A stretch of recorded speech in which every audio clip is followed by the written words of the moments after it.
Graças a Deus. Eu cumprimento os irmãos com a paz do Senhor. Quem está feliz com Jesus hoje? Então encontre uma pessoa bonita do seu lado e dê um sorriso para ela. Ficou difícil? Se não tiver ninguém bonito aí embaixo, é só olhar aqui para cima, tá bom? É só olhar para o pastor Marcos Pereira, né? Ele está parecendo um manequim de vitrine de terno novo hoje, né? É uma alegria estar de volta aqui na DUD e saber que Jesus tem sido fiel com as suas promessas. E eu acredito que essa madrugada vai ficar para sempre na história dessa igreja. Os que trouxeram uma Bíblia, abram comigo. Primeiro livro do profeta Samuel. O capítulo é o de número 4.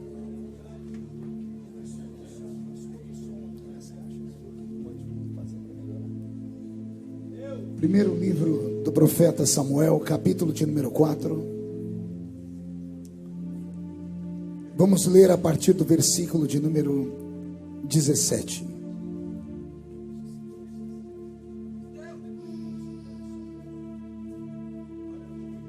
A minha voz é muito afônica, então se o sonoplasta puder me ajudar e abrir um pouquinho me der um pouquinho de agudo aqui, um pouquinho de ganho aqui em cima do altar, eu vou te agradecer muito. Som a igreja tem, só precisamos que o sonoplasta tenha piedade de mim aqui, né? Primeiro livro do profeta Samuel, capítulo de número 4, versículo de número 17. Quem encontrou, diga amém. E então respondeu o que trazia as novas e disse: Israel fugiu de diante dos filisteus. Houve grande morticínio entre o povo. E também os teus 2 filhos, Ofni e Finéias, foram mortos. E a arca de Deus foi tomada. Ao fazer ele menção da arca de Deus, caiu Eli da cadeira para trás, junto ao portão, e quebrou-se-lhe o pescoço e ele morreu. Porque era já um homem velho e pesado. E havia ele julgado a Israel por 40 anos. Estando a sua nora, a mulher de Finéias, grávida, e próximo ao parto, ouvindo estas novas, de que a arca de Deus fora tomada, e de que seu sogro e seu marido morreram, encurvou-se e deu à luz, porquanto as dores lhe sobrevieram. Ao expirar, disseram as mulheres que assistiam: Não temas, pois tivestes um filho. Ela, porém, não respondeu nem fez caso disso, mas chamou ao menino Icabô, dizendo: Foi-se a glória de Israel. E isto ela disse, porque a arca de Deus fora tomada, e por causa de seu sogro e de seu marido que haviam falecido.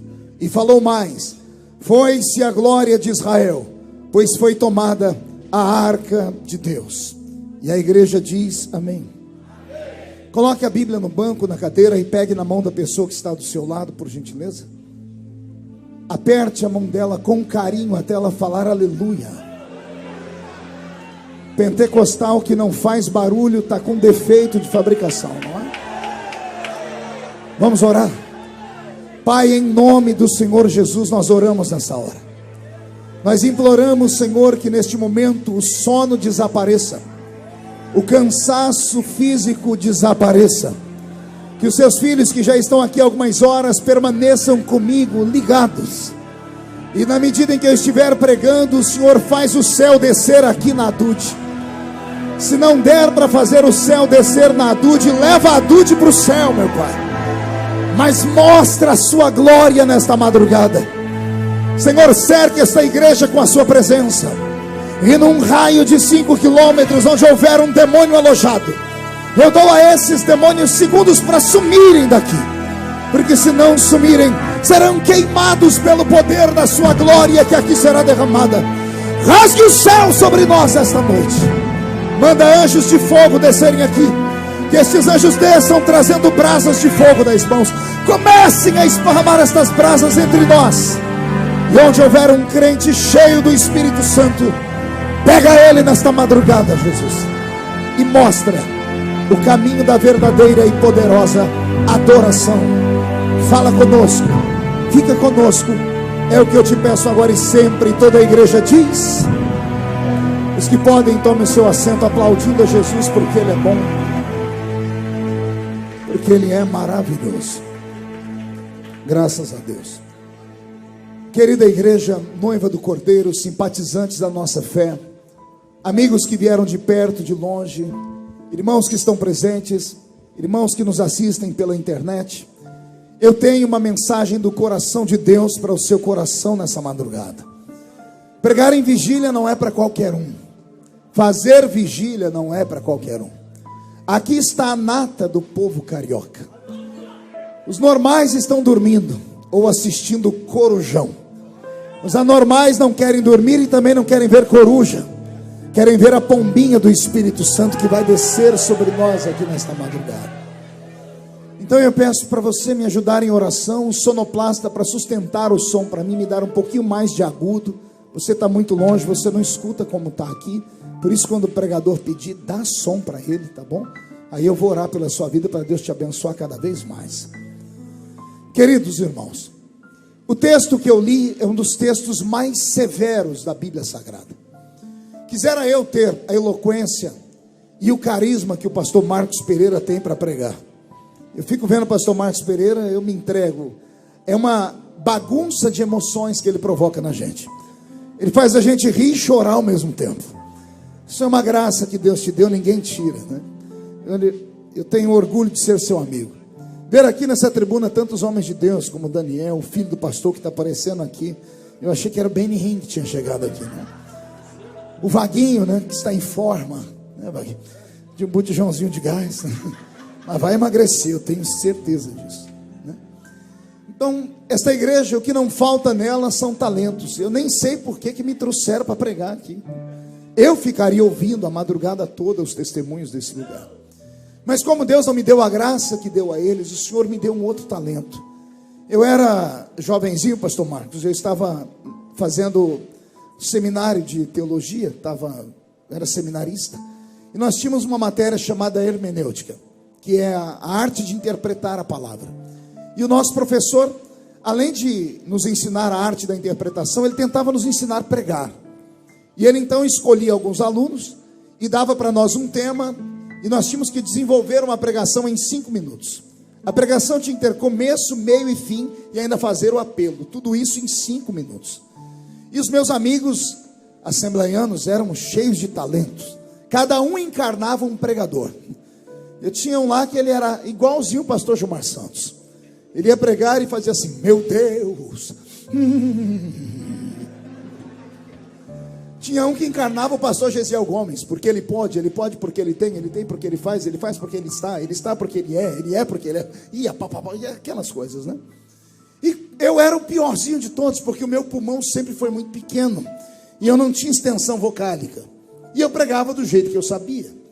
Eu pegava um texto, narrava o texto, quando eu terminava, até o meu professor estava chorando, mas ele agarrava o microfone chorando e dizia assim: se o Marco não fosse essa história de querer ser pregador, se fosse um roteirista de cinema, seria aplaudido, porque a mente dele é uma mente formidável, porque ele consegue guardar histórias e contar histórias.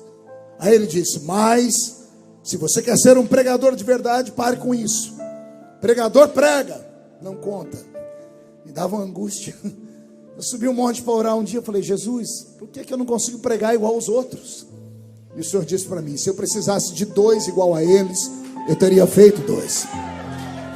Eu falei: mas Senhor, e o meu jeito de pregar? Meu professor falou que eu não presto para pregar. O Senhor disse para mim: acorda, ele tem ciúmes de você.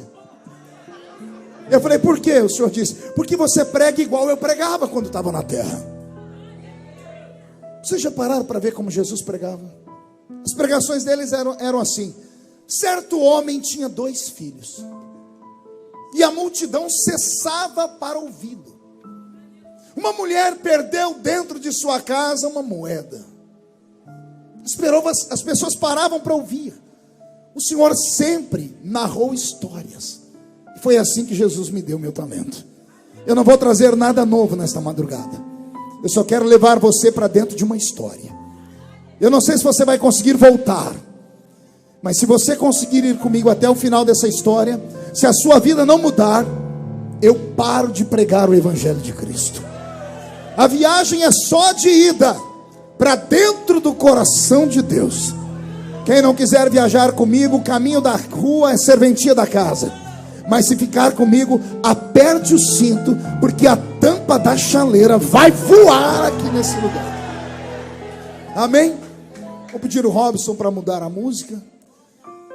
O livro do profeta Samuel, no capítulo 4, como eu disse, traz uma história truculenta. Não é uma das melhores histórias da Bíblia. Não é um momento de furor, de alegria, de explosão do espírito, de apoteose profética, nada disso. É um capítulo que Israel tem vergonha dele, pastor Marcos. Se os judeus pudessem voltar no tempo, rasgariam este capítulo do livro de Samuel. Os judeus são aquele povo escolhido pelo Senhor. O Senhor os chama de povo eleito. Rejeitaram a Cristo e ainda assim terão uma oportunidade no futuro. E por causa do grito deles, Jesus, depois de nos arrebatar, vai voltar conosco lá para salvá-los. Dá uma inveja santa dos judeus.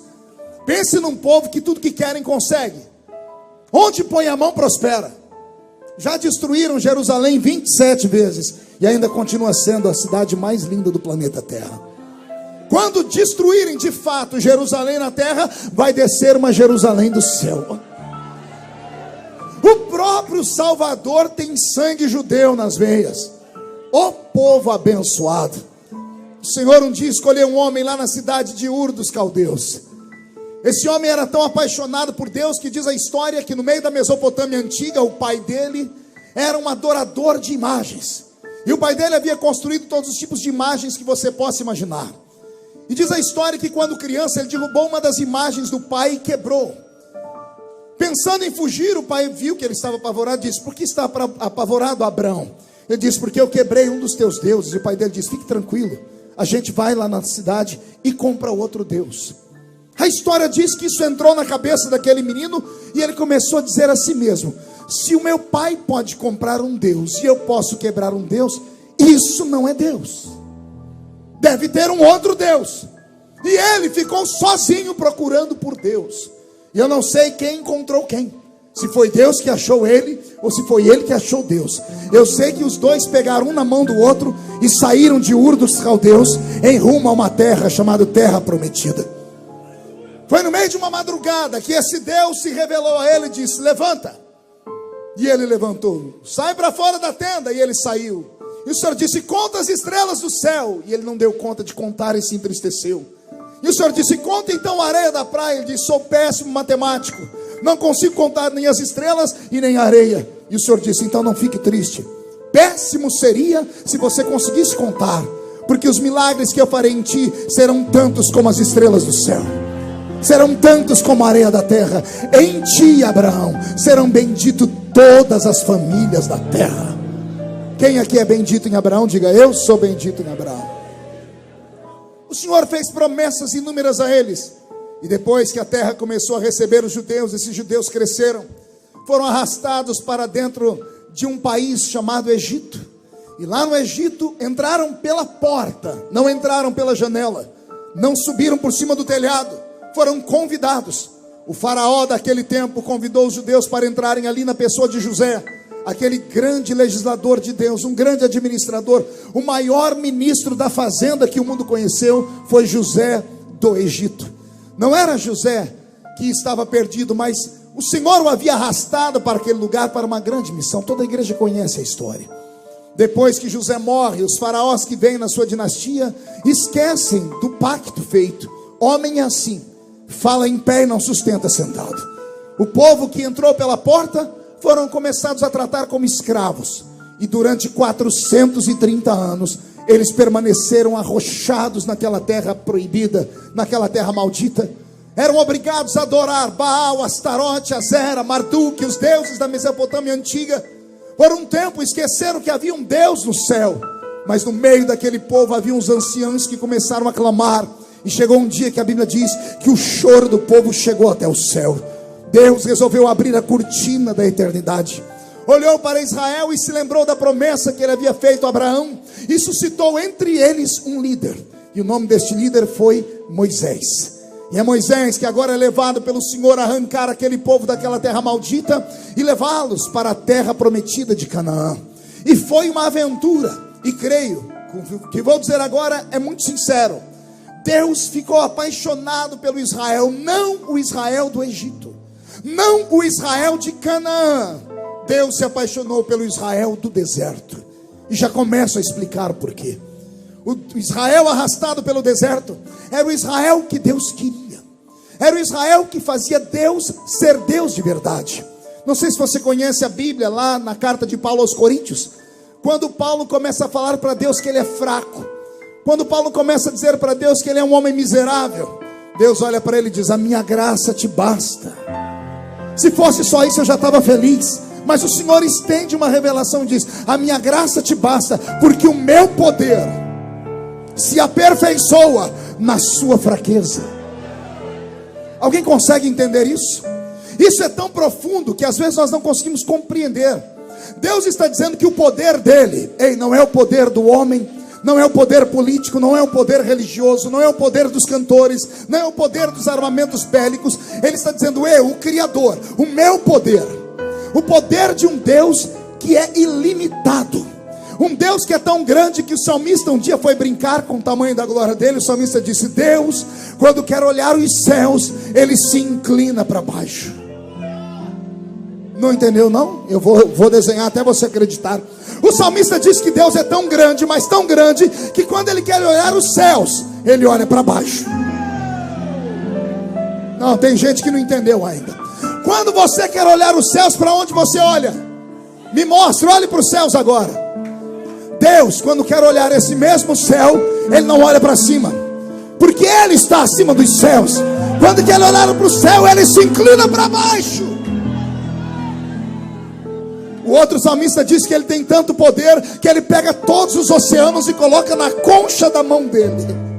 O outro diz que ele tem tanto poder que ele chama as estrelas pelo nome e diz onde elas estão e sabe o número delas. Tem um outro que diz assim: Deus tem tanto poder que criou poderosos anjos, e bastou um anjo numa noite no reinado da Síria para matar 185 mil soldados.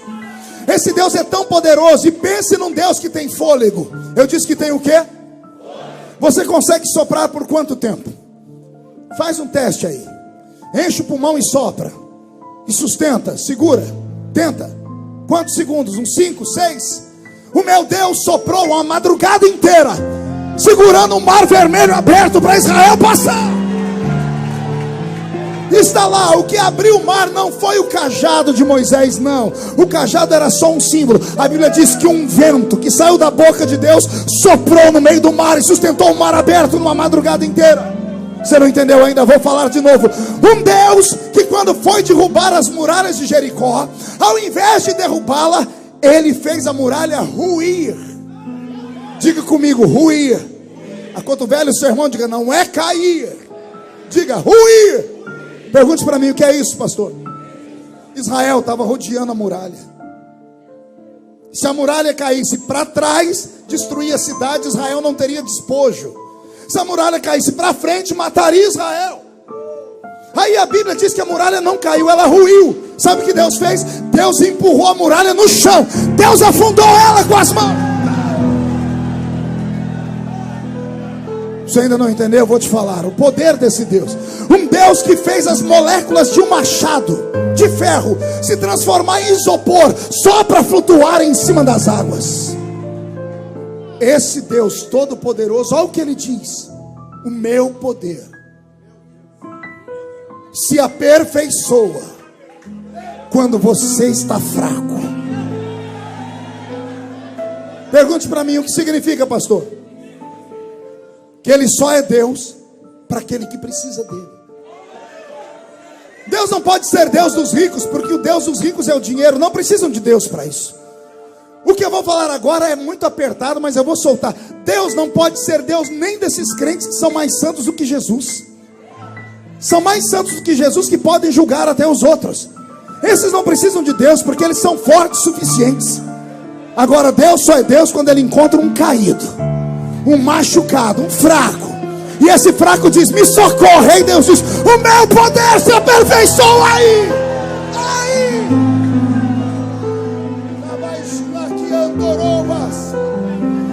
O melhor período que Deus teve com Israel não foi no Egito, não foi em Canaã, foi no deserto.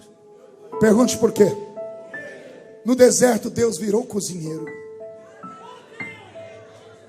No deserto Deus virou padeiro. No deserto Deus virou churrasqueiro. No deserto Deus criou uma companhia de água para sair de dentro de uma rocha e matar a sede de 3 milhões de pessoas, fora os animais. No deserto Deus virou alfaiate.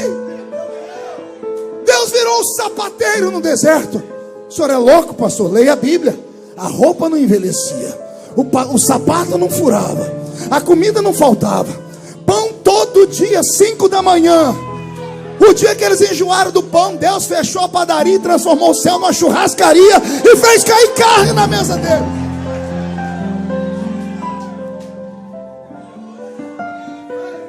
O melhor período entre Deus e Israel foi o deserto, porque no deserto ele é Deus.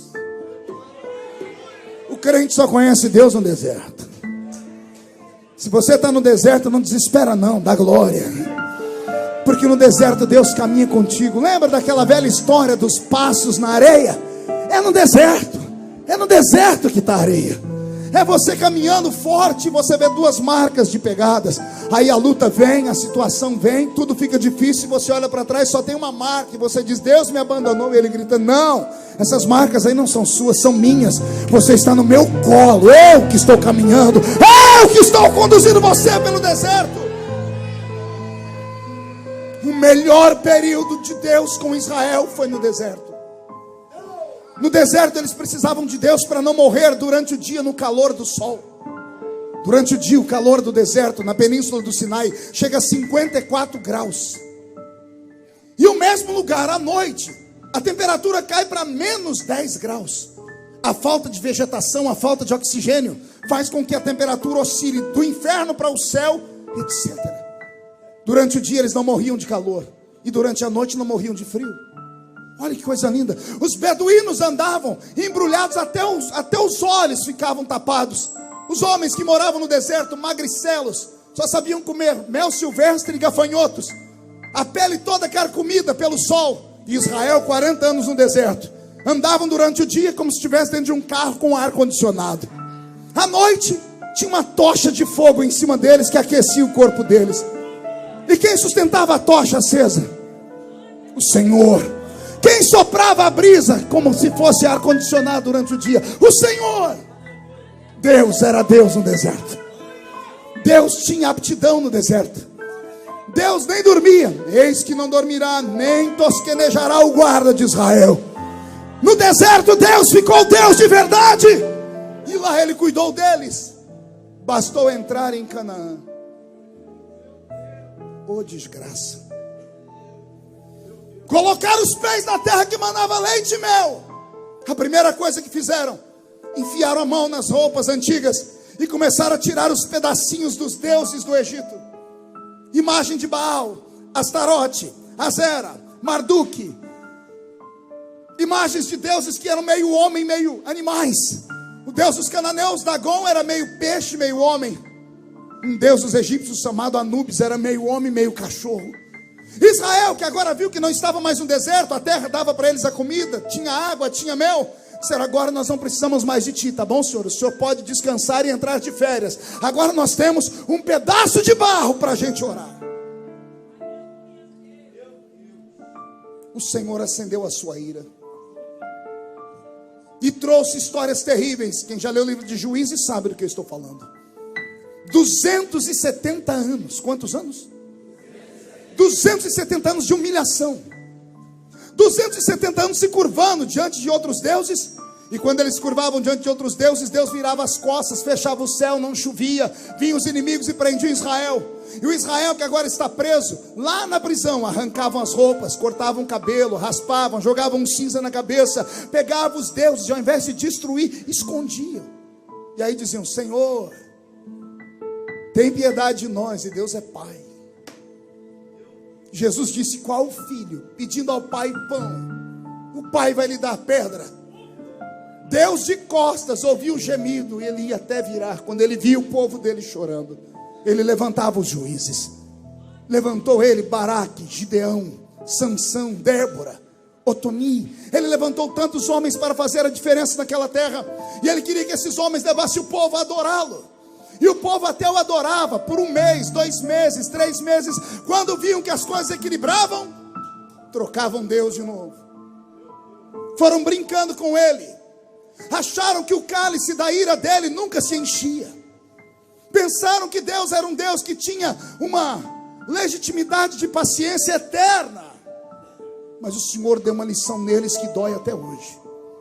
O Senhor disse: a minha misericórdia dura para sempre, mas quando o povo é obstinado, eu retiro a minha mão e entrego eles na mão dos inimigos.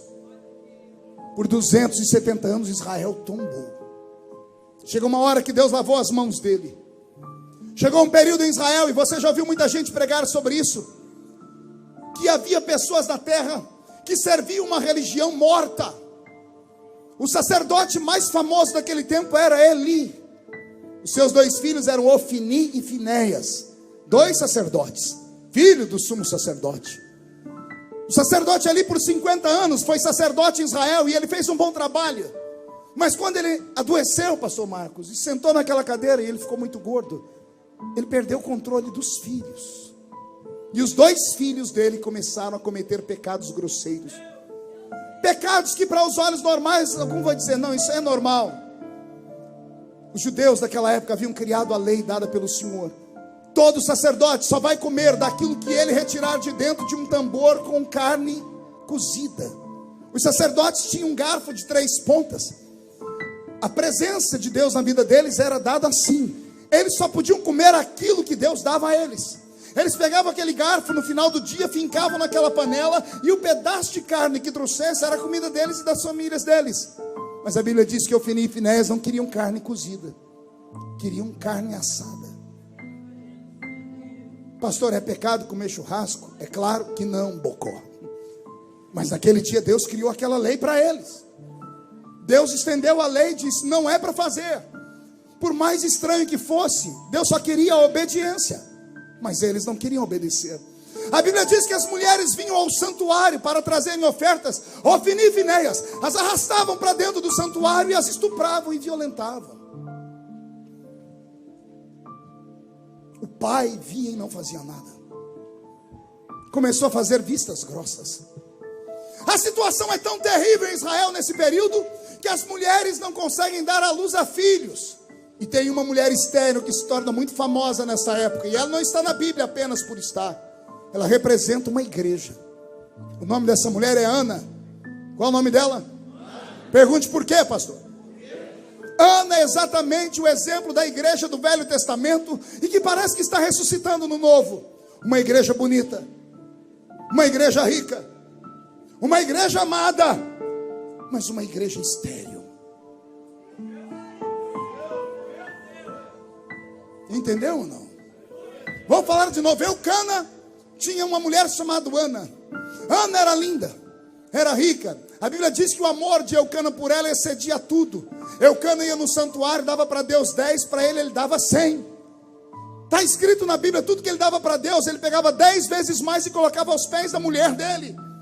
A mulher dele era bonita, era amada, era rica, só não dava luz a filhos, era estéril.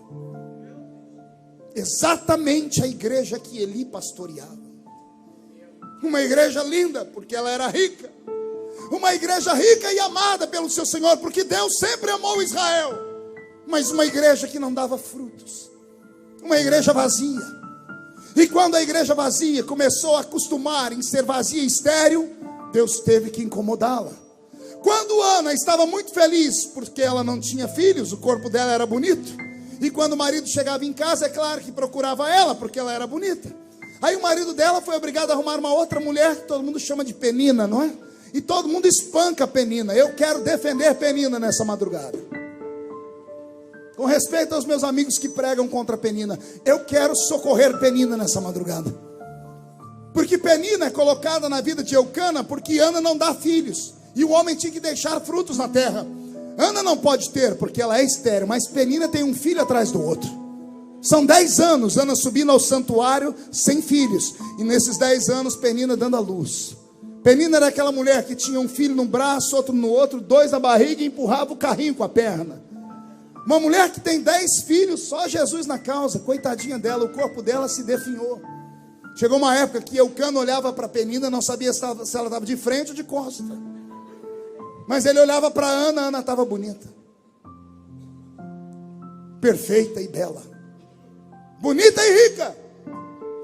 Até que Penina foi usada por Deus. Olha o mistério aí. Por isso eu defendo Penina. Foi Deus que entrou no coração de Penina e disse: Penina, puxa a orelha de Ana. Vai para ela e diz assim: do que adianta ser bonita, rica e amada, se quando você morrer, será esquecida? Vou repetir: do que adianta ser bonita, rica e amada, se caíres morta agora, não deixará semente na terra. Penina chegava em Ana e dizia assim: Eucana gosta mais de você, mas quando você se for, são os meus filhos que vão herdar tudo que ele tem. Eucana gosta mais de você porque o seu corpinho é de menina, porque você nunca deu à luz. O meu corpo está todo destruído, mas eu deixei filhos para ele. Foi isso que fez a igreja estéril do Velho Testamento se levantar, subir o monte, sacrificar. E ao invés de só sacrificar como todas as vezes, ela põe o sacrifício no altar e vai no outro alpendre, se joga no altar e começa a chorar. Ela chora tanto que as lágrimas engolem o seu som e ela começa a gemer. E é o gemido dela que faz Eli, que vem comendo uma coxa de frango, porque ele era muito gordo, só comia um homem. Ele vem com aquela coxa de frango cheia de gordura na barba, ele vê a mulher, ele está tão cego que ele pergunta para ela: isso é hora de você estar bêbada aqui? Qualquer um ia embora e desviava daquela igreja. A Ana não. Ela olhou para ele e disse: eu não estou bêbada, eu estou amargurada, porque eu vou morrer e não deixarei semente. Eu preciso de um milagre. Eu quero um filho. E eu não sou egoísta. Se Deus me der um filho, eu devolvo para ele. Aquilo entrou no coração do velho sacerdote. Ele parou de comer, olhou para ele e disse assim: volta aqui daqui um ano e traz o seu filho para eu apresentar para o Senhor. A mão do Senhor está sobre ti, Ana. Por que é que eu defendo Penina? Se não tem Penina, não tem choro. Se não tem choro, não tem gemido. Se não tem gemido, não tem humilhação. Se não tem humilhação, o sacerdote não vai lá. Se o sacerdote não vai lá, ele não puxa a orelha dela. Se ele não puxa a orelha dela, ele não vê que está arrependido, então ele vai e profetiza. Se ele não profetiza, Samuel não nasce. Se Samuel não nasce, não tem Davi rei, não tem Saul rei, não tem ninguém. Pegou aí ou não? Vou falar de novo. Eu amo Penina e mando um beijo para o coração dela lá no céu. Se não tem Penina, não tem Samuel. O que o senhor quer falar com isso? Hoje você não vai amaldiçoar o seu inimigo. Você vai pegar o seu Facebook quando terminar esse culto e vai mandar beijinhos para eles. Vai curtir todas as fotos deles e vai dizer: Penina, me atormenta, Penina, porque se eu não choro, Samuel não nasce, Penina.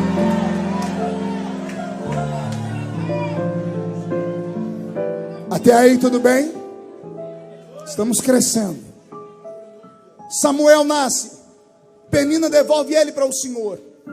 Ele é colocado dentro do santuário. A situação de Israel era tão triste que não havia um justo naquela terra. Nem as crianças estavam puras. Deus, para trazer um avivamento, fez uma estéril dar à luz.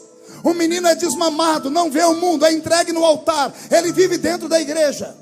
Ele cresce e fica dentro da igreja por 15 anos. Quantos anos? Não ouvi. Só que aí tem um versículo na Bíblia que eu não consigo entender. Porque a Bíblia diz que o menino cresce no santuário. E uma madrugada ele escuta uma voz. E a voz diz assim: Samuel, Samuel.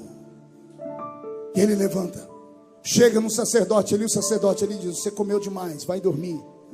E a Bíblia explica: Samuel não conhecia o Senhor. Você entendeu? Como é que alguém criado dentro da igreja, pastor? 15 anos dentro da igreja sem conhecer o mundo, servindo o sacerdote, matando os animais, fazendo orações, fazendo prece, acendendo candelabro. O menino trabalhava lá no santuário, mas não conhecia Deus. Ô raça de crente do século 21, crentes para quem eu estou cansado de pregar. Eu prego tem 30 anos, preguei em quase 80 países do mundo e quase 4.000 cidades do Brasil. E eu estou ficando ranzinza e chato. Já não aguento mais pregar para esses crentes que vêm para o culto como se estivesse vindo para um teatro.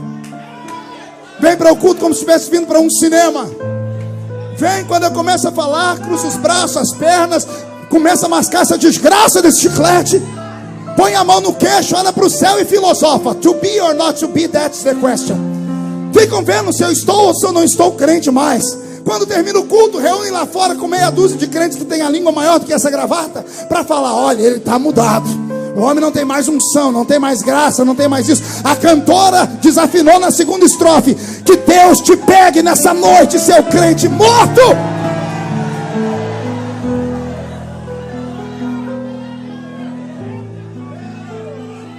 Vai começar a apertar, não quer apanhar, vai embora. A mão de Deus está sobre a Dude nesta noite. E Deus não está fazendo isso porque Ele não ama. Pelo contrário, vai explodir um avivamento desse lugar. Um avivamento que vai percorrer o Rio de Janeiro, o Brasil e o mundo. E você será o veículo deste avivamento. Se alguém crê nisso, pega essa profecia, põe no seu peito e dá um grito de glória.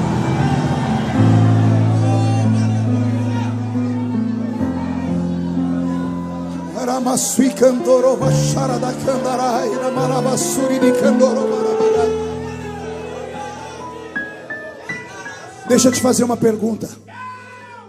Se o sumo sacerdote está cego, se os filhos do sumo sacerdote estão desviados, me diga como está o povo.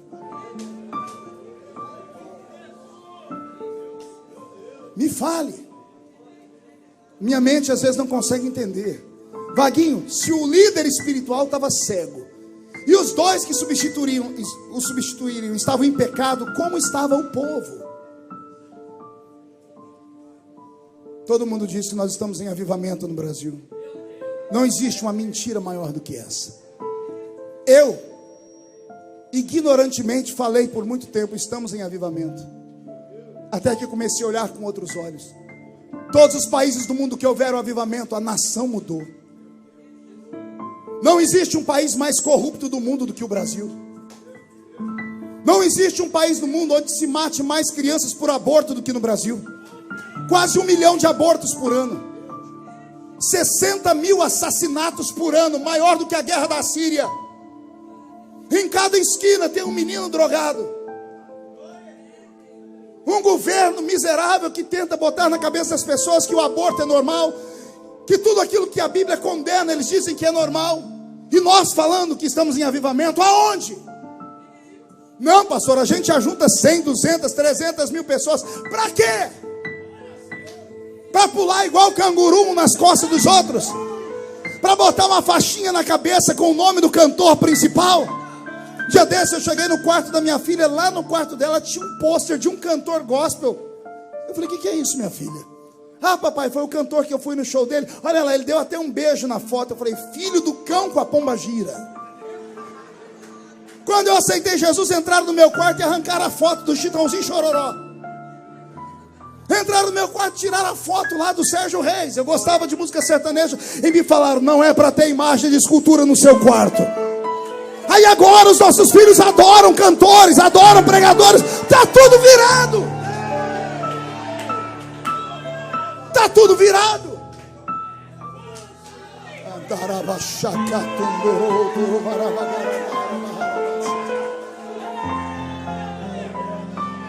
Não há avivamento. O que nós temos é um ajuntamento de pessoas. Junta 50, 100 mil pessoas e nenhum cego vê, nem um surdo ouve, nem um paralítico anda. Dia desse eu recebi uma denúncia: pastor, estão fazendo uma cruzada e eu estou lá trabalhando com som. Um cidadão me ligou e disse: pastor, de madrugada desceu um caminhão com 10 cadeiras de roda pelo fundo. Eu disse: para quê? Pastor, me explique para quê. Cadeiras vazias, para mentir para o povo, para enganar o povo. Avivamento não tem a ver com quantidade. Avivamento tem a ver com qualidade. Explica essa qualidade. Explico. Entra um na cadeia e 2.000 se converte. Entra um no Congresso Nacional e vira o Congresso Nacional de cabeça para baixo. Vai acontecer com você. Não, você não pegou, perdeu a chance. Vou profetizar de novo. Vai acontecer com você.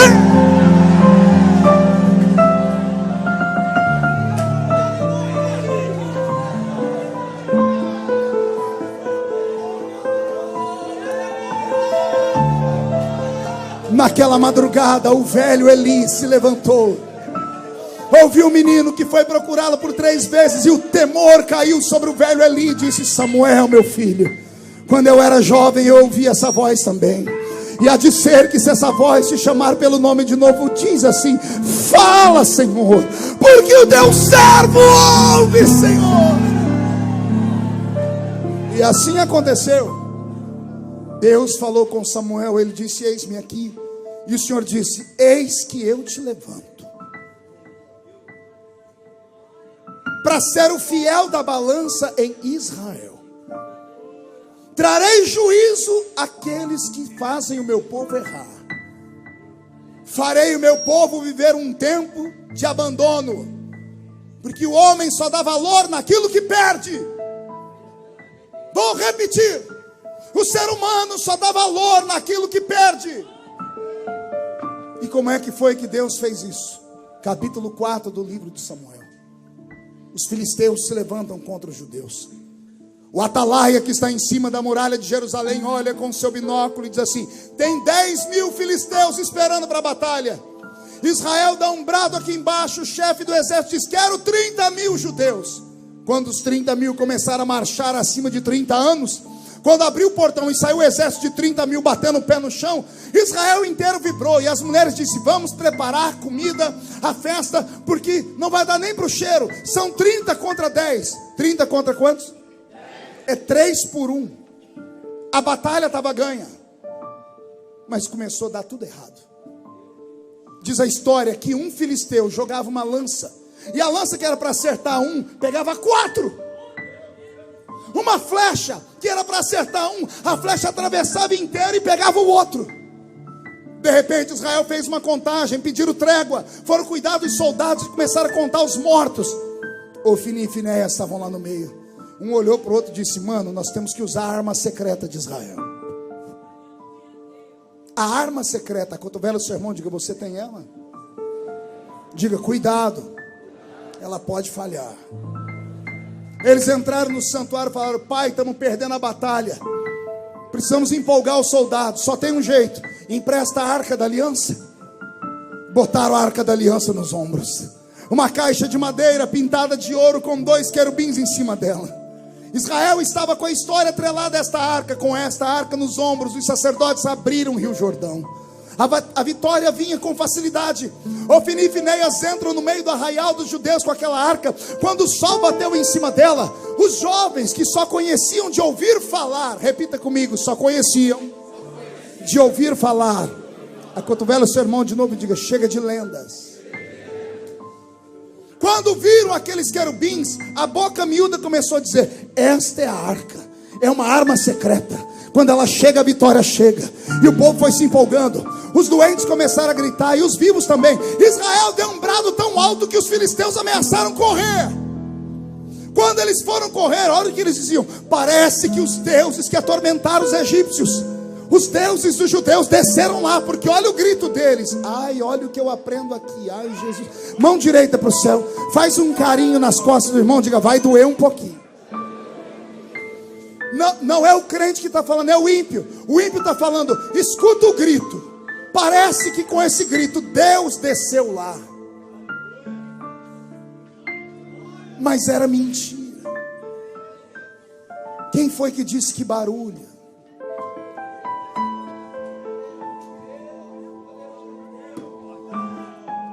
Quem foi que disse que gritos, pulos, significam que Deus está ali? O inimigo quase fugiu, mas alguém disse: não, vamos encarar, não somos covardes. E partiram para cima de Israel. Mataram todos, menos um. Dos 30.000 soldados, pastor, sobrou um soldado da tribo de Benjamim. Olha como os filisteus foram sagazes. Escolheram a menor tribo de Israel, a tribo mais nova, que era a tribo de Benjamim, o último filho de Jacó. Deixaram um vivo, mataram todos. Pegaram esse moço e disse: você vai levar a notícia para Israel. Anote aí tudo que nós fizemos. Israel está lá dentro de Jerusalém, estão preparando a festa. Eles acham que 3-1 a vitória está ganha. De repente, o atalaia que está no alto da muralha, ele pega a trombeta para tocar, porque ele olhou pela luneta. Haviam 2 trombetas penduradas do lado do atalaia: a trombeta da alegria, da vitória, e a trombeta da derrota. O som dela era em dó menor. Me dá um dó menor. Depressivo. Israel entendia o som. Quando o atalaia tocou a trombeta, alguém aqui embaixo deve ter olhado e dito: você não errou a trombeta. E o atalaia diz: não. E tocou um som de tristeza. Parou a festa. As mulheres que estavam fazendo a comida deixaram a comida de lado. Os velhos vieram para o centro da cidade. Quando o portão de Jerusalém abriu, as pessoas esperavam entrar por ali os soldados sobreviventes com a vitória. E dos 30.000 que saíram, entra um soldado se arrastando, da tribo de Benjamim. Ele passa no meio da multidão e o silêncio toma conta de Israel. Ele senta em uma pedra. Os velhos se aproximam, perguntam para ele o que aconteceu.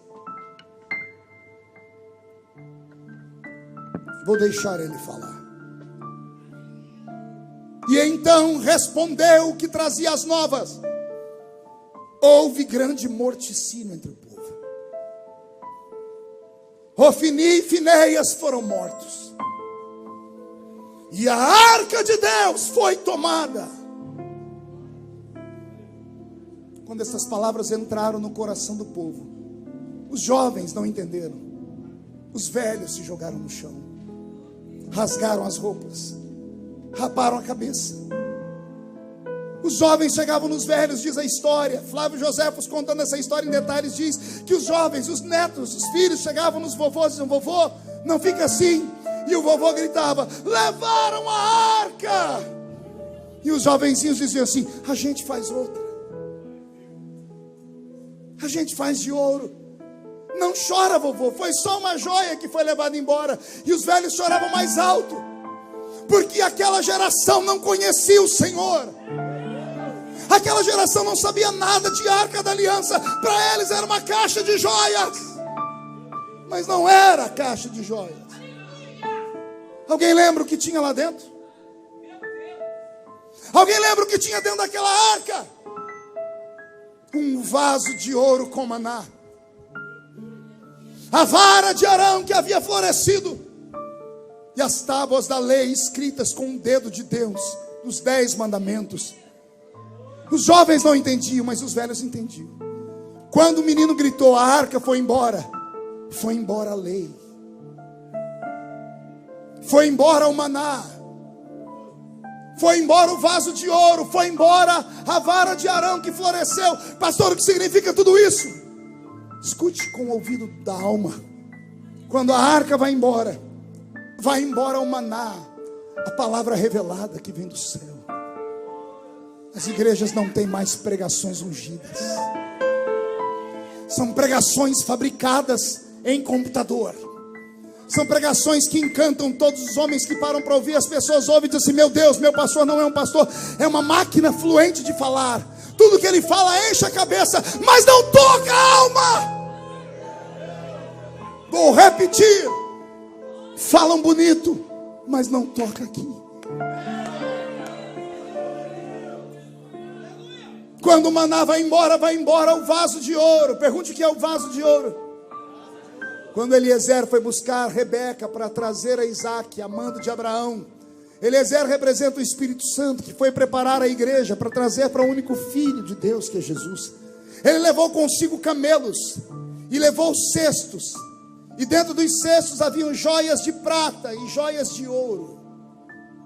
A prata fala dos frutos do Espírito, o ouro fala dos dons do Espírito. Quando a arca vai embora, os dons desaparecem. Nunca vivemos uma época tão seca na igreja. Esta igreja tem a graça de ter alguém que ainda traz sinais à terra, mas é raro. Tinha que ter uma escola para o Senhor ensinar a gente a trazer esses sinais. A minha geração não sabe. A minha geração não conhece esse Deus. Eu ainda aguento, mas eu fico pensando nessas criaturinhas pequenininhas que estão sentadas aqui, nesses bebês de colo que estão aí. Se Jesus não voltar dentro de 10 anos, em que igreja eles vão congregar? Eu vou fazer a pergunta de novo. Se Jesus não voltar em 10 anos, me diga como estará o futuro da igreja. Quando a arca vai embora as tábuas da lei, não tem mais doutrinas, não tem mais ensinamentos, não tem mais revelação, não tem mais quem use o cajado, não tem mais quem ensine o caminho. Vale tudo e um pouco mais. Se prega um evangelho da conveniência, se prega o evangelho do amor livre, um cristianismo sem cruz. Os crentes não vêm à igreja para serem curados, vêm à igreja para ouvirem algo que mexa na alma deles. Eu vou para o culto hoje porque eu estou caidinho, eu preciso que alguma coisa me coloque de pé. Os crentes querem palavra de autoajuda. Quer autoajuda, não vem à igreja. Vá numa banca de revista e compra um livro do Dr. Lair Ribeiro. Compra um livro desses homens que dão aulas de autoajuda. A igreja não precisa de autoajuda, a igreja precisa de ajuda do alto. A igreja precisa que o céu desabe sobre ela.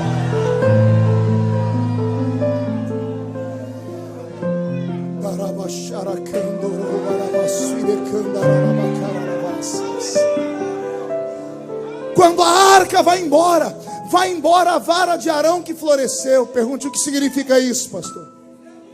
A vara de Arão fala da oliveira verdadeira, Jesus Cristo. E nós, jambuzeiros bravos que fomos nele enxertados, fala da simplicidade do evangelho, da simplicidade da fé, da simplicidade que assusta o mundo e atemoriza os crentes modernos, da simplicidade de carregar a Bíblia debaixo do braço, e ninguém mais usa a Bíblia.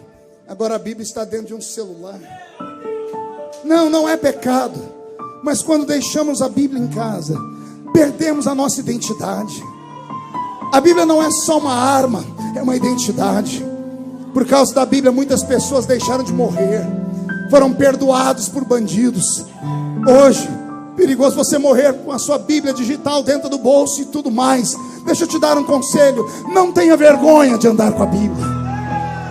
Não tenha vergonha de andar com o hininho da harpa, a harpa cristãzinha. Não tenha vergonha de cantar "Ó quão cego eu andei". Não tenha vergonha de falar em línguas estranhas. Não tenha vergonha de andar com as suas roupas.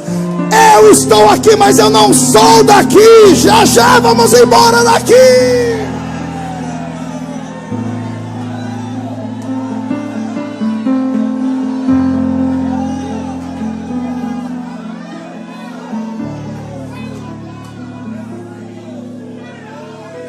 Quando a arca vai embora, os querubins de ouro vão embora também.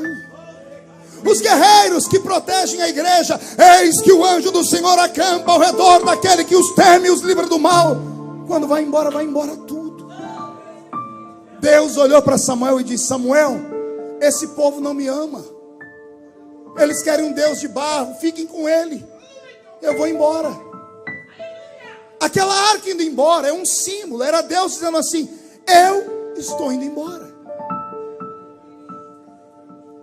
Uma nação sem Deus, igreja sem culto, crente sem unção, louvores que não tocam nada, palavras que não ensinam nada, ajuntamento de pessoas que não dão em nada.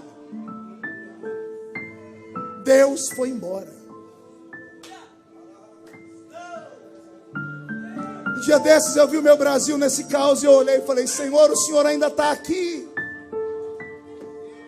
Parece que Deus se mudou do Brasil.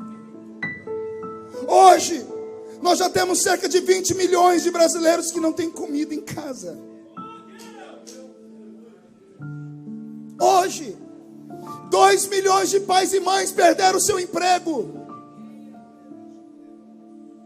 Se isso não é o peso da mão de Deus, é o quê? Será que não é Deus dando um grito para a igreja do Brasil, dizendo: acorda? Porque Ele deixou na palavra: se meu povo orar e jejuar, eu ouvirei do céu, eu sararei a sua terra.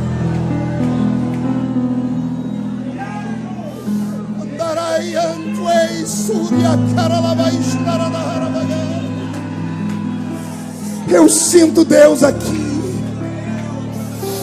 Deus está marchando no centro da Adude. Ele é tão grande que os pés estão aqui e a face dele está nos céus, e os serafins estão cantando: santo, santo, santo é o Senhor dos exércitos. E a Adude está ficando cheia da minha glória.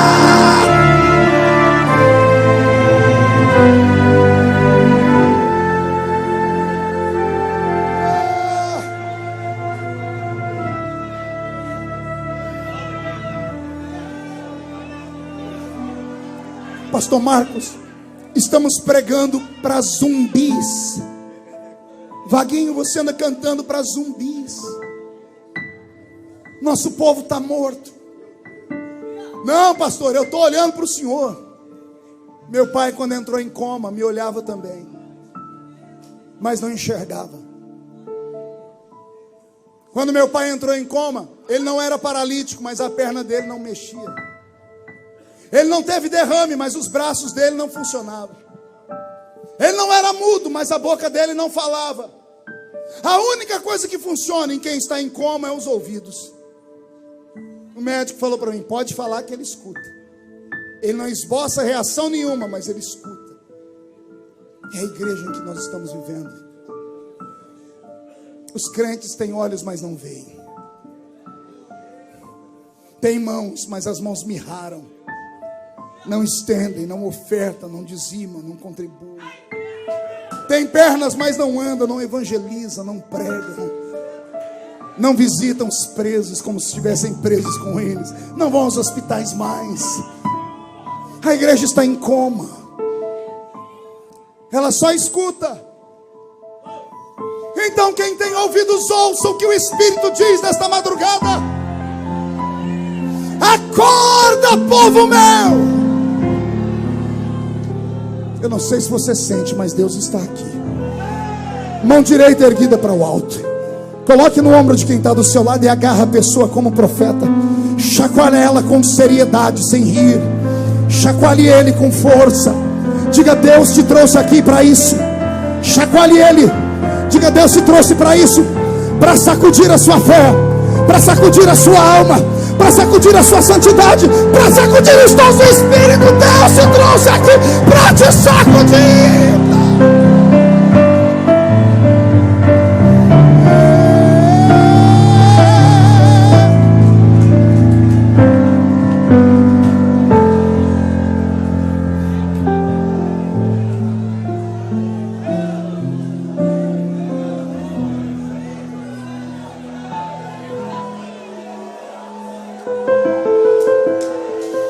Houve grande morticínio na terra.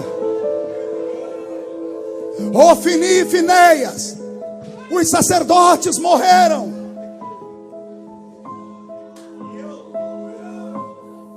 A arca foi roubada. Quando Eli ouviu isso, ele tombou da cadeira, quebrou o pescoço e morreu. A nora dele, quando escutou isso, a mulher de Finéias, quando ela ouviu dizer que o marido morreu, ela sentiu dores de parto. Ela deu à luz. Não havia nada mais bonito naquela época do que uma mulher dar à luz a um filho homem. Colocavam um nome nos filhos, um nome que adoravam a Deus: Daniel, Ezequiel, Samuel, nomes de exaltação. A parteira olhou para a mulher em prantos e disse: Deus levou o seu marido, mas te deu um filho. Põe um nome bonito nele. E ela disse: o nome do meu filho vai ser Icabod. Toda vez que olharem para o meu filho, vão se lembrar que um dia a glória de Deus foi embora dessa terra. Icabod. Alguns anos atrás eu estava pregando na Inglaterra. E eu cheguei num templo muito lindo que fica no bairro do Kensington.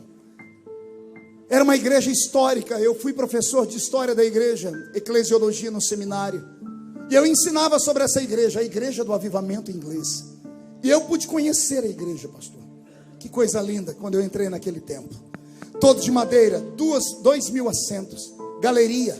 E detalhe, não tinha microfone. A acústica era tão perfeita que você falava aqui, todos ouviam e havia retorno ainda. Do lado direito da tribuna tinha uma placa de bronze dizendo: aqui aconteceu o maior avivamento da Inglaterra. E o nome dos homens e mulheres que participaram do avivamento. Quando eu subi aquela tribuna e toquei naquele púlpito, me arrepiava o corpo. Na parede da igreja tinham nomes com placas bem gigantes, de pregadores que pregaram ali. Vê se você se lembra de algum desses. Jonathan Edwards. Já ouviram falar dele?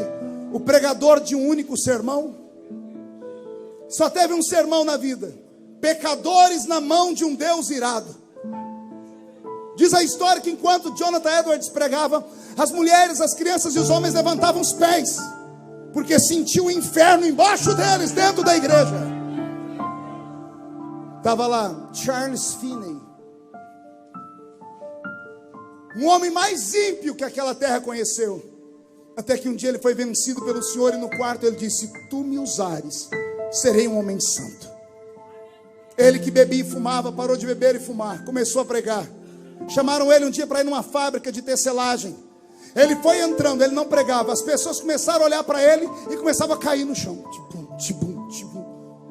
Ele parou uma fábrica dentro da Inglaterra com a presença dele, sem falar nada. Spurgeon, John Wesley, todos esses pregaram naquele santuário. E agora eu estava ali, na igreja histórica. Um sininho tocou. O irmão que estava comigo me arrebatou, me levou para o banco e disse: vai começar o culto. Era o culto de Santa Ceia, domingo de manhã, maior culto da igreja. A igreja lotada de bancos vazios. 6 velhos sentados na nave da igreja. Aí chegou o pastor para pregar. O pastor usava uma bata, parecendo uma roupa de padre. Ele chegou com o sermão dele escrito em 12 páginas. Já velho, veio carcunda, chegou no púlpito, pediu para o povo ficar em pé, fez uma oração, cantou um hino fúnebre. Fez uma oração fúnebre. Abriu o sermão dele e começou a ler. Quando ele virava a página, ele parava para escarrar e tossir. E lia. Mais uma vez, 12 páginas. 1h30 de nada. Serviu a ceia para aquela multidão de 6. E eu e um amigo chamado Enoque estávamos ali. Eu não acreditava no que eu estava vendo. Eu ensinei tantas vezes, fiz os meus alunos chorarem, que houve uma igreja onde Deus fez explodir o avivamento, e agora eu estava lá e não tinha avivamento nenhum. Cerquei os velhos junto com o Enoque. Eu não falava inglês direito naquela época. Eu disse: Enoque, pergunta para eles cadê o avivamento daquela parede. E ele falou: não posso ser atrevido assim. Eu falei: frouxo, me ensina que eu falo. E ele me ensinou, e eu parei os velhinhos, me apresentei como brasileiro e disse: brothers and sisters, where are of the revival of the hall?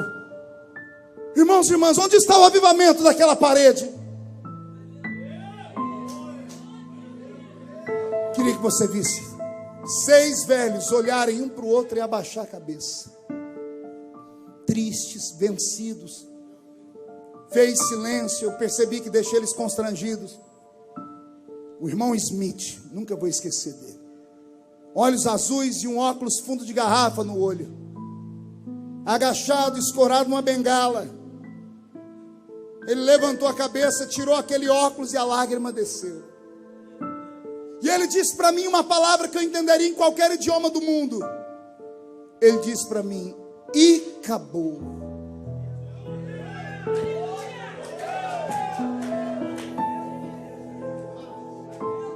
Você não pode sentir o que eu senti porque você não viu o que eu vi. Ele começou a me explicar o que aconteceu. Ele levantou os dois braços e começou a fazer assim como uma ave. E o Enoque começou a interpretar o que ele falava. E ele dizia para mim: lembra do Espírito Santo, a pombinha? E eu disse: yes. E ele falou: não voa mais aqui.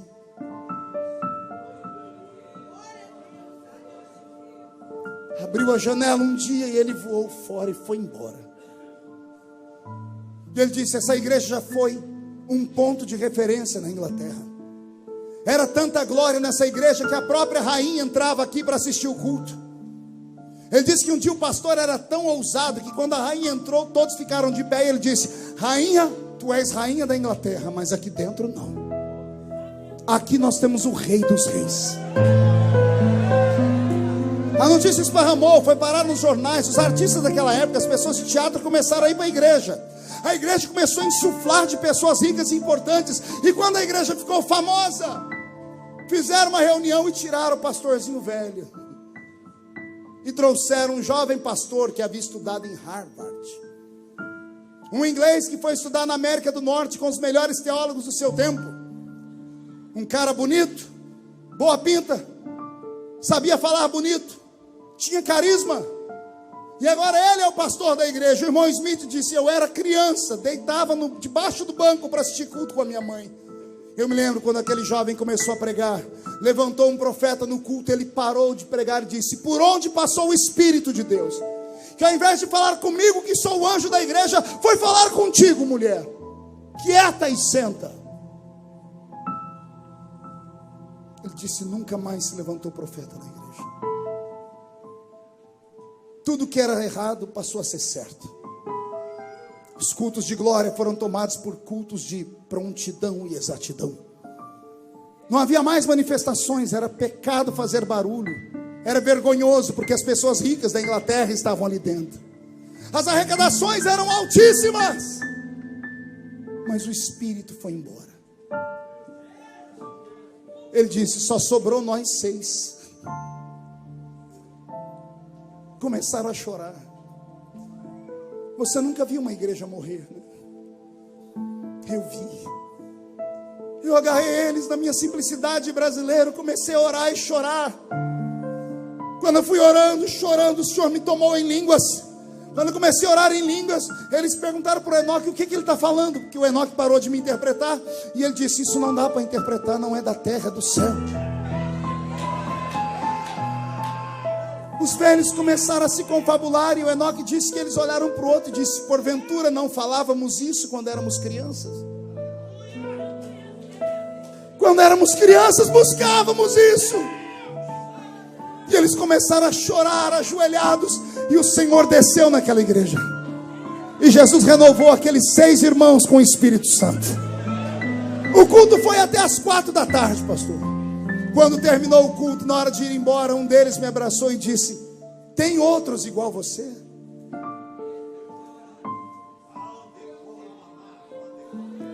Lá no Brasil tem outros igual você? Aleluia. Escute isso. Uma nação rica e poderosa, um povo que não tem problema com dinheiro, com nada, olharam para um brasileiro nascido na Vila Tatu e perguntaram: tem mais igual você lá? Eu disse: por quê? Eles disseram: manda para cá.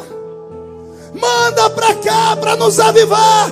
Passe a Macedônia e ajuda-nos. Deixa eu perguntar: tem outros aqui na Dude? Vou falar de novo: tem homens e mulheres aqui que ainda conhecem Deus? Então por que você está me olhando com essa cara feia, parecendo que foi batizado num pote de vinagre? Por que você está me olhando com esse olho seco, parecendo olho de sapo que morreu no dia de enchente? Por que você está com essa boca travada, essa boca de aço, essa língua de ferro, esse queixo de concreto? Se tem crentes vivos aqui, toque em Deus, toque em Deus, toque em Deus agora, agora, agora, agora, agora, agora.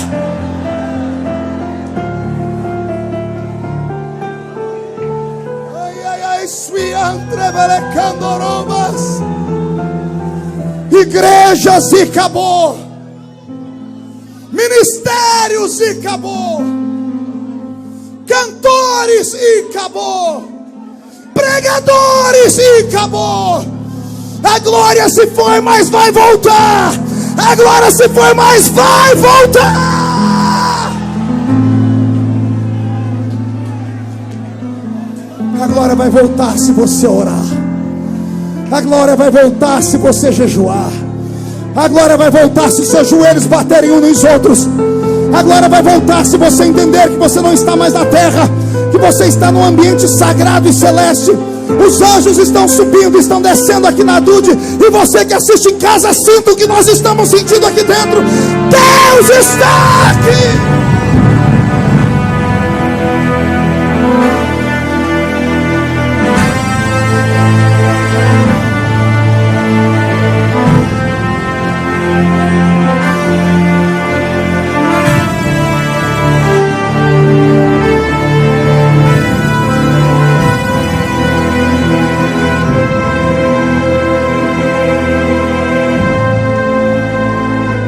Chora a igreja.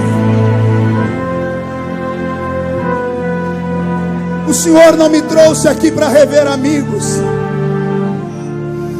Há muitos anos eu não sinto o que eu estou sentindo aqui. Eu sinto que estou numa igreja remanescente. Eu sinto que eu estou num lugar onde as pessoas ainda acreditam e buscam. Então, por favor, você faz a diferença. Chora, Dude!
Recebe o batismo com o Espírito Santo. O que é batizado com o Espírito Santo seja renovado agora. Recebe mais, recebe mais, recebe mais, recebe mais.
Renova a sua igreja, Senhor.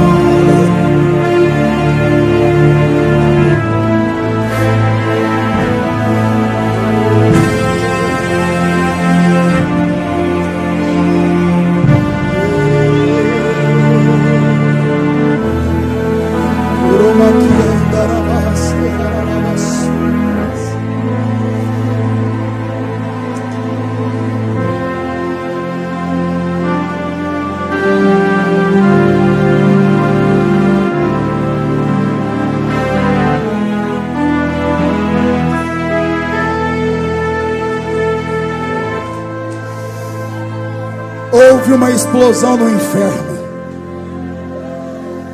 Os demônios estão perdidos. Eu escuto barulho de espadas em cima do teto da igreja. Anjos e demônios estão degladiando. Os demônios não sabem o que aconteceu. Deus soltou uma bomba atômica no inferno. O clamor desta madrugada está subindo. Deus vai sarar a nossa nação. Vai sarar.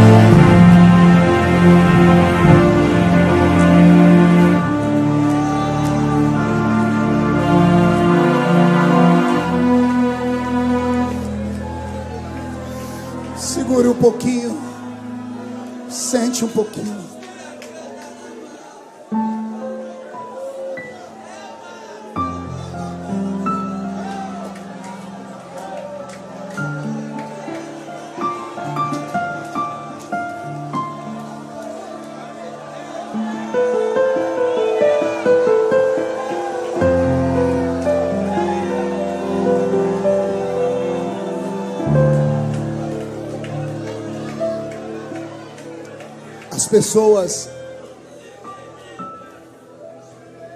As pessoas que me acompanham, as pessoas que acompanham o pastor Marco Pereira, quando nos veem atravessar os vales e sair do outro lado vivos, tem uma pergunta no peito: como é que eles aguentam? Eu vou contar o segredo. Eu cresci num ambiente igual esse. Eu vi a glória de Deus. Eu ouvi a voz de Deus. Quando eu era menino, nossos cultos eram tomados por Deus. Estava num culto um dia de domingo, e o pastor anunciou: terça-feira vai estar nos visitando um pastor, e eu queria que a igreja viesse para ouvi-lo. Ele é um ex-defunto. A notícia esparramou na cidade. Terça-feira não cabia de gente na igreja. Eu era menino, sentei no primeiro banco, igual vocês estão aqui, bem num cantinho. Quando entrou o pastor pela igreja, arrastando aquele outro pastor velho, veio um temor sobre nós, Daniel. Ninguém nem respirava. O pastor mal conseguiu cantar os hinos da harpa e disse: irmãos, eu quero dar todo o tempo para o nosso convidado. Com vocês, o pastor João de Oliveira. O velho João de Oliveira pegou o microfone, olhou para a igreja. O olhar dele transmitia Deus. Ficou em silêncio, enfiou a mão no bolso e tirou um papel amarelado. Ele desdobrou o papel e disse: aqui está o meu atestado de óbito, e aqui está o nome dos 3 médicos que assinaram. Esse documento diz que eu morri. E ele botou na mesa, no púlpito. Ele enfiou a mão no outro bolso e tirou uma foto. E na foto tinha um homem dentro do caixão, com algodão dentro do nariz e na boca, flores e véu. E ele disse: essa foto sou eu dentro do caixão. Aí um presbítero pediu para ver, e a foto passou por todo mundo. Ele disse: eu morri. Cheguei na porta do céu e Jesus não me deixou entrar. Ele estava lá na porta. Ele disse: ele me recebeu gostoso, me deu um abraço e disse: bem-vindo, João. E ele falou: Jesus, estou empolgado, posso entrar? E Jesus disse: não pode. Por que não, Senhor? Eu cometi algum erro? O Senhor disse: não, meu filho, não é por culpa sua, não. É por culpa daquele homem lá na terra. Olha lá. Ele olhou para o chão e abriu o chão. Ele viu uma casa de chão batido, coberto de sapé. No centro da casa, um caixão. E ele deitado dentro do caixão. Num canto, uma mulher com 14 filhos pequenos. Tudo agarradinho nela. A porta abriu e entrou um pastor de olhos azuis, chapéu na cabeça. O pastor tirou o chapéu, olhou o defunto. Foi lá, olhou a mulher. A mulher pegou na mão dele e disse: ô pastor, pede para Jesus devolver meu marido.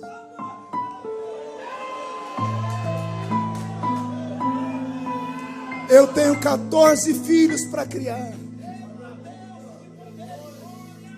O nome do pastor era João Colenda. Fundou o Instituto Bíblico de Pindamonhangaba. Pai ou avô da pastora Rebeca, esposa do pastor Samuel Câmara, das Assembleias de Deus lá de Belém do Pará. O velho João Colenda foi para perto do caixão, olhou o defunto, ajoelhou e botou a mão em cima da mão do defunto. Olhou para os irmãos que estavam lá naquele velório e disse: todo mundo dobra o joelho. E ele começou a orar. Ele disse que no céu não passava o tempo, mas na terra foi 4 horas de oração. E a oração era: Jesus, devolve o João de Oliveira. Aí o João olhava para Jesus, Jesus dizia: ô João, eu queria que você ficasse aqui. Mas olha o grito desse homem: Jesus, devolve o João de Oliveira. Ele falou que chegou uma hora que Jesus disse: João, outro dia você volta. Antes, aquele anjo vai te levar no inferno para você ver como é, e depois você vai para a terra. Quando o anjo pegou na mão dele e foi tirando, ele falou: Jesus, por que eu estou indo embora? E Jesus disse: porque a oração de um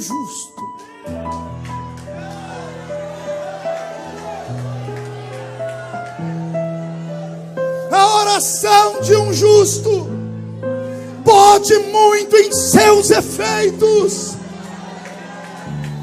E aí as pessoas perguntam: por que é que eu aguento?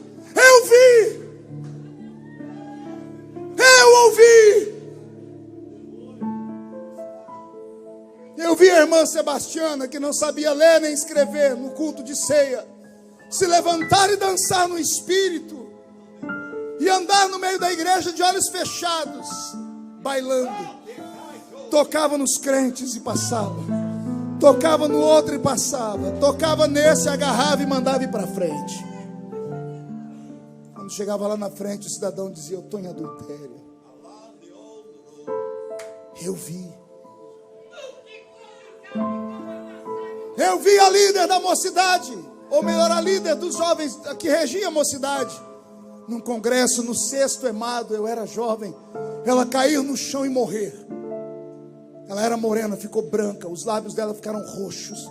Todo mundo achava que ela tinha morrido de verdade, queriam levar ela para o hospital. Chegou uma irmãzinha, olhou e disse: não é morte não, está arrebatada. Isso foi 1h da tarde. Ela voltou em si no dia seguinte. Tiveram que amarrar ela no quarto. Irmã Maria, quer perguntar por quê? Ela queria morrer. Ela não queria ficar mais aqui. Ela disse que estava num lugar tão bom, era tão gostoso, que ela não queria mais ficar aqui. Ela passou 6 meses sem conversar com ninguém. O semblante dela descaiu. Ela chegava na igreja e dizia: me leva, quero voltar para aí. 6 meses depois ela contou para nós o que ela viu. Eu cresci nesse meio. Pode levantar 11.000 demônios contra mim, 1.000 cai de cá, 10.000 de cá, não sou atingido. Não sou melhor do que você, mas eu vi. É real, é verdade. Existem anjos, existem milagres. Jesus caminha na igreja, Ele usa homens e mulheres, Ele dá sonhos proféticos, Ele usa profecia, Ele interpreta línguas, Ele ainda é o mesmo. O problema é que a gente se acostumou com um culto mais light. Mas quem sabe a gente não busca hoje? Quem sabe essa vigília não é para isso? Quem sabe Jesus não te tirou da cama, da madrugada, para te trazer aqui dizendo assim: você vai provocar um avivamento na sua casa. Você vai provocar um avivamento na sua igreja. Você vai provocar um avivamento no Rio de Janeiro. Deus vai fazer um avivamento explodir nesse estado.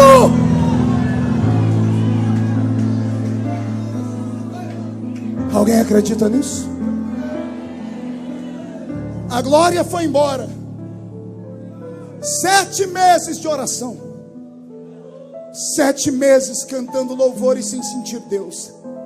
7 meses sem ninguém pregar para eles. 7 meses depois, Deus levanta a voz de Samuel. Samuel vai e unge o rei para Israel. Seu nome era Saul. Saul não prestou como rei. Se preocupou com o povo, com o bem-estar do povo, com a riqueza do povo, mas não se preocupou com Deus do povo. Se perdeu. Aí Deus chama Samuel e diz: Samuel, quer que eu volte? Samuel diz: quero. Então levante um homem de coragem. Senhor, não tem mais ninguém com coragem como Saul. Não falo desse tipo de coragem. Não quero homens que veem só a carne. Eu quero que homens que enxerguem o mundo espiritual. Tem alguém aqui, Senhor? Tem um menino chamado Davi. Vai na casa dele. E nós ouvimos a história cantada aqui hoje. Ninguém senta na mesa até o menor chegar. Quando o menor chegou, o azeite foi derramado sobre a cabeça dele. E o Senhor o ergueu como rei.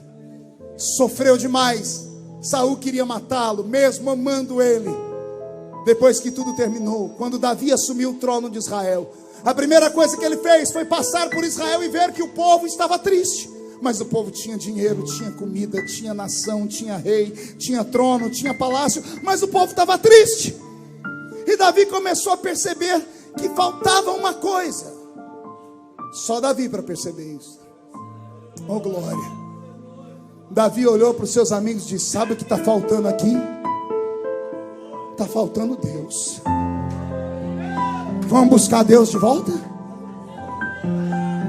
Davi chama o exército dele. Oh glória. E o exército diz assim: estamos à sua disposição. E Davi diz: vamos lá no arraial dos filisteus. Um mais velho levanta e diz: mas nós não estamos em guerra, vamos deixar eles quietos. E Davi diz: não, eles têm uma coisa que era nossa. O que, Davi? A arca. E alguém diz: não, vamos fazer outra. Não, não tem arca igual aquela, vamos buscar aquela. Mas Davi, vai morrer gente, que morra, mas nós vamos buscar aquela. Quero soldados de coragem do meu lado. E levantou um exército. Na calada da noite, Davi pegou os filisteus de surpresa, matou todo mundo e pegou a arca de volta. Olha para o seu irmão e diga: como é que está o coração? Digo, porque agora é para arrebentar. Muda a música, Robson. Quando Davi matou os filisteus e pegou a arca, ele era inexperiente na batalha. Ele chamou o soldado mais velho e disse: me explica como é que a gente volta para a batalha, da batalha com a vitória. É a minha primeira batalha. Obrigado, soldado. O soldado falou para ele: quando o rei vinha da batalha, ele vinha assim, ele colocava a roupa de rei, a coroa de rei. À esquerda dele vinha um soldado num cavalo com a bandeira do exército inimigo arrastando no chão. E à direita vinha o soldado dele com a bandeira do exército dele levantada bem alta, para mostrar que esse venceu e esse perdeu. O que mais? Atrás do rei vem os soldados que ele tem em grande estima. E depois o exército. E Davi diz: façamos isso. Ele mandou na frente um soldado para preparar uma festa para Israel. Quando ele chegasse lá, estava todo mundo em festa. Então ele botou a roupa de rei, coroa de rei. Botou aqui do lado dele um soldado com a bandeira dos filisteus. A bandeira deles tinha um desenho de uma sereia. Era Dagon, meio peixe e meio homem. Aqui para baixo. E aqui à direita de Davi estava um soldado com a bandeira do leão da tribo de Judá, erguida aqui em cima. Está tudo certo até aqui. Os principais soldados de Davi estavam aqui atrás. E lá atrás o exército. E Davi disse: é assim? E o soldado velho disse: é assim. Quando ele foi marchar, Davi parou e disse: calma aí, tem alguma coisa errada. Soldado velho, volta aqui. Como é que era mesmo? O rei vai à frente, à esquerda o exército inimigo vencido com a bandeira lá embaixo, à direita a bandeira do exército vitorioso em cima, soldados particulares e o exército. E Davi pergunta: quem vai à frente? Ele diz: o rei. Davi diz: já entendi. Davi se posiciona, bandeira aqui, exército lá. Davi puxa o cavalo de lado e diz assim: tragam a arca. E o soldado diz: não, rei, não é a arca, é o rei. E Davi diz: é o rei de Israel não sou eu, é o Deus da arca. A arca vem puxada por uma carruagem de bois velhos. Davi botou os bois aqui na frente, e os bois nos trotes, daqueles trotes velhos, andando devagarinho. Chegou uma hora que passaram num buraco, a arca entornou, a tampa foi abrir. Um soldado de Davi chamado Uzá pulou em cima da arca. Todo mundo espanca Uzá, coitado. Quando chegar no céu, eu quero dar um beijo nele. Ele salvou o exército de Davi de morrer. Quando ele se jogou em cima da arca, a glória que saiu da arca matou ele. Era para matar todo mundo. Todo lugar que a arca parava, adoecia todo mundo, não era assim? Pergunte por quê. Que graça tem você ter um porta-joia e não poder abrir para ver o que tem dentro? Todo mundo que pegava a arca abria. Quando abria, a glória de Jeová saía lá de dentro e deixava todo mundo doente. Aí o povo tapava a arca. A arca está na frente de Davi. Quando ela abriu, Uzá foi fechar, coitado. Até o escritor diz que Uzá morreu porque ele tocou na arca. O coitado salvou o exército. Davi olhou aquilo e disse: ninguém mais vai botar burro e cavalo velho para carregar a arca, não. Cadê os levitas? Tem soldado levita aqui? Apareceu uns. Põe uma arca nas costas e leva ela. Alguém disse: rei, vai levar 1 ano para voltar para Israel andando desse jeito. Davi disse: vai demorar mais. Por quê, rei? A cada 6 passos que vocês dão, a gente para e sacrifica. Para quê, Davi? Não perco Deus de vista nunca mais. A mulher de Davi preparou uma festa lá em Israel. 2. Uma para o povão no meio da cidade e uma para os heróis de guerra lá em cima no palácio. Quando o Atalaia olhou de cima da muralha e viu o exército vindo com a vitória, dessa vez ele não errou a trombeta, não. Ele catou a trombeta da guerra de verdade. Tocou e o portão se abriu e o povo começou a gritar, porque quem tinha que entrar primeiro era o rei.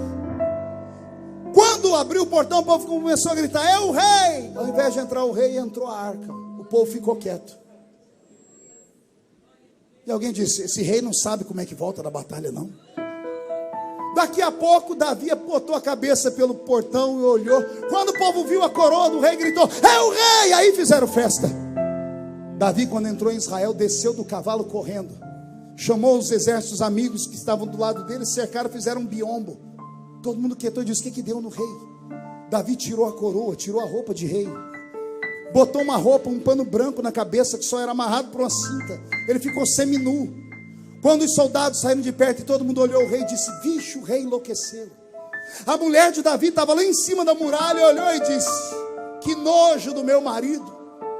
Não sabe que isso aí é vergonha? Davi não estava nem aí para ela e nem aí para eles. Quando ele viu o povo gritar para ele, Davi falou: Senhor, não vai embora não, eles não sabem. Era para gritar para ti, não é para mim. Se eles não sabem te adorar, eu te adoro. Davi botou a arca aqui, pediu para o menino levita tocar uma música, sozinho, botou uma mão para trás e a outra para frente, e começou a bailar.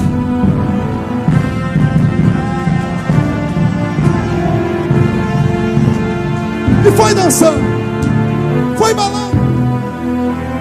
Cada vez que Davi dançava, parte do povo ria, a outra parte chorava. Os que choravam eram os velhos. Eles entendiam o que Davi estava fazendo. Os jovens riam porque não entendiam nada. Os velhos diziam: ele está dançando para Deus. A mulher de Davi lá em cima ficou com nojo, mas Davi não estava dançando para ela, estava dançando para alguém que estava acima dela. Deus abriu a janela e olhou. Só que para ver Davi, ele viu Milca primeiro com nojo. Está com nojo do meu filho que me adora? Você nunca mais vai dar à luz, vai ficar estéril, porque quem não me adora fica estéril. Davi, não tem um homem igual a você. Peca, mata Urias, dorme com Batseba, mas é um homem segundo o meu coração. Foi me buscar quando todos tinham me esquecido. Que a unção de Davi caia sobre a Dude nesta madrugada. Se os santos não querem, vai você. Vai você, leproso, pecador, miserável, bandido, traficante. Vai você. Vai buscar a glória. Vai buscar Deus. A glória está voltando. Quem tem certeza disso, dá um salto e fica em pé. Murcha o barrigão, estufe o peito, olhe para o seu irmão e diz: você entendeu? Diga: Deus tem que voltar. Não, grita mais alto e diz: Deus tem que voltar. Tem alguém que acredita nisso? Feche os seus olhos. Ninguém vai sair antes da bênção apostólica. Ninguém saia. Eu cacei confusão com o diabo. Se sair lá